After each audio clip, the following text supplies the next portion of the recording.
안녕하세요. 이정민 선생님입니다. 벌써 2021년 연말입니다. 제가 영상을 찍은 날 사무실에서 너무 답답해서 새벽에 드라이브를 나갔었는데요. 지나온 제 인생에 대해서 좀 생각해 보았어요. 힘들게 살아온 지난날에 대한 회상 같은 건데요. 사실 힘든 이야기라면 힘든 이야기인데 그것보다는 되게 일에 미친 어떤 20대에 대한 회상이라고 봐주시면 더 좋을 것 같아요. 저는 이제 33살이 되는 선생님이고요. 부산 해운대에서 수학을 가르치고 있습니다. 저는 제가 고등학교 1학년 올라가는 겨울방학 때 돈을 받고 첫 과외를 시작했고 고2 때는 제가 앞으로 가르칠 제 교재 작업을 시작했어요. 원래 꿈이 학원 선생님이었거든요. 서울대 합격 발표가 나기 전부터 본격적으로 과외를 시작했고 20살이 되어서 제 고향에 작게 공부방을 하나 차려놓고 주중에는 학교를 다니고 주말에는 기차 타고 내려와서 애들을 가르쳤어요. 잠은 기차에서 잤고요. 그렇게 1년 정도 하다 보니 몸이 많이 망가져서 이후에는 서울 목동이랑 압구정동에서 과외를 잡아서 했었습니다. 저는 과외 시간도 과외 시간이지만은 애들이 알 때까지 그리고 정확하게는 성적이 오를 때까지 엄청나게 가르쳐서 그런지 몰라도 학부모님들이 좀 좋아해 주셨던 것 같습니다. 그러다 어찌저찌 알게 된 서울대 출신 사교육 종사자들 몇 명과 목동 현대 월드타워에 스터디랩이라는 학원을 차렸어요.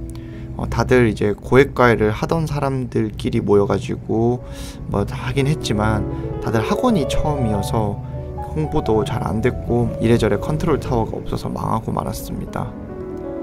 지금도 생각나는 게 그해 1월 1일 새벽에 그 학원 앞에 있는 김치 항아리 수제비집에서 수제비 한 그릇과 청아 2병을 먹으면서 인생 참 쓰다는 생각을 했어요. 그때 아직 25도 안 됐을 나이인데 참 애가 뭘 알겠나 싶겠지만 그 당시 땐 좀 심각했었습니다. 저는 일기를 자주 쓰는 편인데 이런 날에 썼던 일기를 보면 지금도 참 씁쓸하다는 생각을 많이 합니다. 저는 그 언저리에서 이제 입주과외라는 걸 했어요. 입주과외는 말 그대로 이제 제가 그 조금 부잣집에 거의 숙식을 하면서 학생들을 가르치는 일인데요. 학생의 생활 습관부터 계획표 짜기, 공부 감독 이런 전반적인 생활을 다 함께 하는 것을 말합니다. 가르쳐주는 것은 말할 것도 없었고요. 이름만 들어도 알만한 대기업 회장님의 자제분부터 돈은 많지만 부모님 이혼해가지고 아이를 서로 맡기 싫어하는 경우 이런 경우들 되게 많잖아요. 그런 경우에 이제 입주과외를 하면서 사실 세상 일이라는 게 돈 하나만으로 움직이지 않는다 이런 것들, 그리고 사람 다 똑같고 이제 아무리 돈 많아봤자 아침에 일어나기 힘든 거 똑같다 이런 거 깨닫기도 했습니다. 그러다가 서울 법대 동문이 이제 부산 센텀이라는 곳에 학원을 차린다고 해서 거기서 일을 하게 되었습니다. 아는 사람들은 아시겠지만 그때 그 센텀에 서울대 출신 여러 명이 수업을 하는 곳이라고 이렇게 엄청 광고를 하던 곳이 있어요. 지금은 없어진 학원입니다. 저는 그때 참 많은 사람들을 경험했었는데요. 이 학원 같은 경우는 이제 법망을 교묘하게 피해가지고 학부모와 투자자, 강사들에게 좋지 못한 일들을 많이 했었습니다.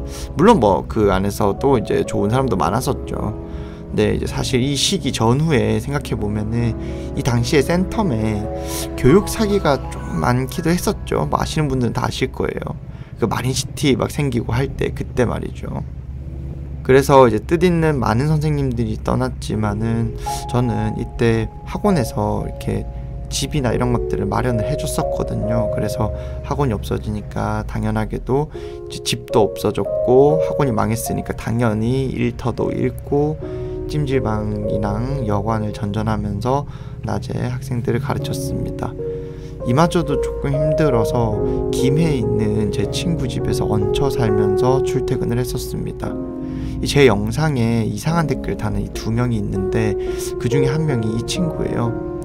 사실 이 영상도 보고는 있겠지만 그때 내가 한우 먹고 싶다고 좀 한우 좀 사달라고 찡찡거렸는데 돈 없다고 미국산 소고기 사줘가지고 제가 한번 삐진 적이 있어요. 저는 이 친구한테 얻어먹는 게 너무나 당당했었거든요. 왠지 모르겠는데 너무 편해요. 어쨌든 이 당시에 이제 제가 가르치던 학생 한 명이 저보고 이렇게 유니클로 옷 입는다고 학원에서 이제 소리 지르고 다닌 일이 있었어요. 그건 뭐 아직도 웃음이 좀 나오기도 하죠. 굉장히 좀 암울한 상황이었죠. 어쨌든 그 고마운 분들의 도움으로 저는 낡은 학원 하나를 인수를 했어요. 이정민 수학연구학원으로 이름을 바꾸고 하나하나 다 고치기 시작했습니다. 한 달 학원비 받아서 책걸상 하나 더 사고 뭐 이런 식으로요. 그런데 이제 위층 헬스장에서 너무 시끄러워서 수업이 안 될 지경이었어요. 이때 소음 때문에 이제 학원 못 다니겠다고 한 학생들을 데리고 소음이 있는 시간대에는 카페에서 대신 수업도 하고 뭐 그래도 안 되면 환불해주고, 이때는 아예 제가 집에도 안 가고 학원에서 먹고 자고 했었습니다.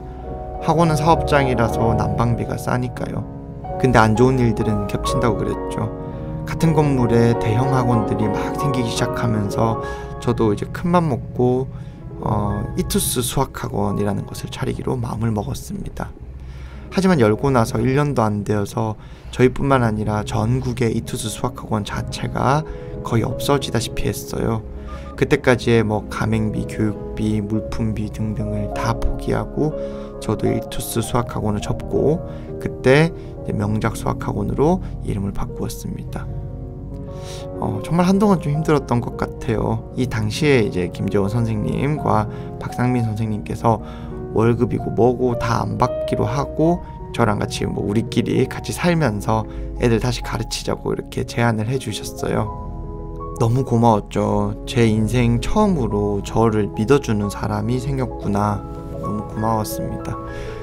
그 이후에도 뭐 최근에도 마찬가지지만 참 많은 일들이 있었습니다.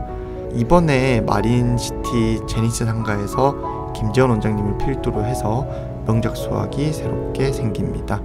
새로운 곳에서 저희 가족 선생님들이 수업을 잘 진행할 수 있게 많은 응원과 관심 부탁드리겠습니다. 감사합니다. 다들 좋은 하루 되시고 학생들 공부 열심히 하시기 바랍니다. 감사합니다.